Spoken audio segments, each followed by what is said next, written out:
जिनके घर एक भी बेटा नहीं होता है, वह घर किसके समान होता है? सच्चाई जरूर जानिए दोस्तों। आज के समय बहुत से ऐसे माता पिता भी हैं जिनको बेटे का सुख प्राप्त नहीं है। वही उनके घर बेटियां तो बहुत सारी हैं, पर बेटा नसीब नहीं है।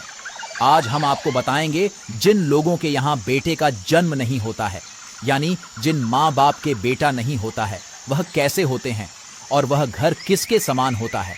दोस्तों, आज के समय जिस घर में एक भी बेटा नहीं होता है, तो उस घर के माँ बाप यह आवश्यक सोचते हैं कि हमारे यहाँ तो एक भी बेटा नहीं है, हम तो बहुत दुर्भाग्यशाली है।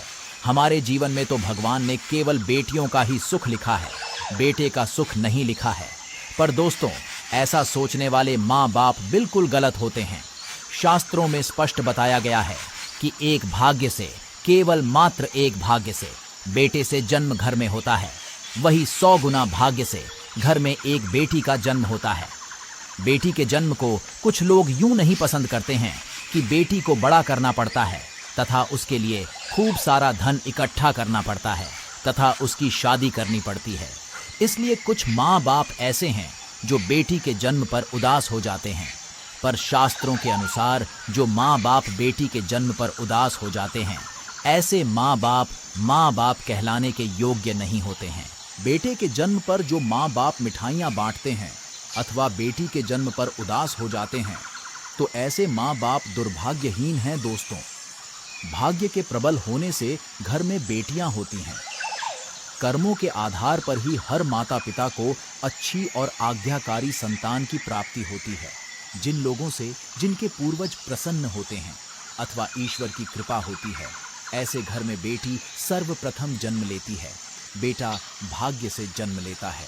आज के समय तो दोस्तों, जो बेटा कर रहा है वही बेटियां भी कर रही हैं। बेटा बेटी में भेदभाव करना पाप के समान ही माना जाता है। जो माता पिता बेटा या बेटी में भेदभाव करते हैं, ऐसे माता पिता चरित्रहीन होते हैं। इसलिए हर माता पिता का यह कर्तव्य है कि वह अपने बेटे को अथवा बेटी को समान भाव से देखें। और यदि बात करते हैं कि जिस घर में यदि बेटा नहीं होता है तो वह घर कैसा होता है, तो दोस्तों, शास्त्र कहते हैं यदि जिस घर में बेटा नहीं होता है तो वह घर भाग्यशाली माना जाता है। जिस घर में बेटियां ही बेटियां होती हैं, ऐसा घर सौभाग्यशाली घर कहलाता है। क्योंकि आज के समय कुछ बेटे ऐसे हैं जिनको उनके माँ बाप बड़ा कर देते हैं, अथवा जब बेटा धनवान बन जाता है अथवा नौकरी करने वाला हो जाता है तो वह अपने माँ बाप को माँ बाप नहीं समझता है। आजकल के बेटों में यह अक्सर देखने को मिलता है। इसलिए हर माता पिता को ईश्वर से अच्छी संतान की ही इच्छा रखनी चाहिए।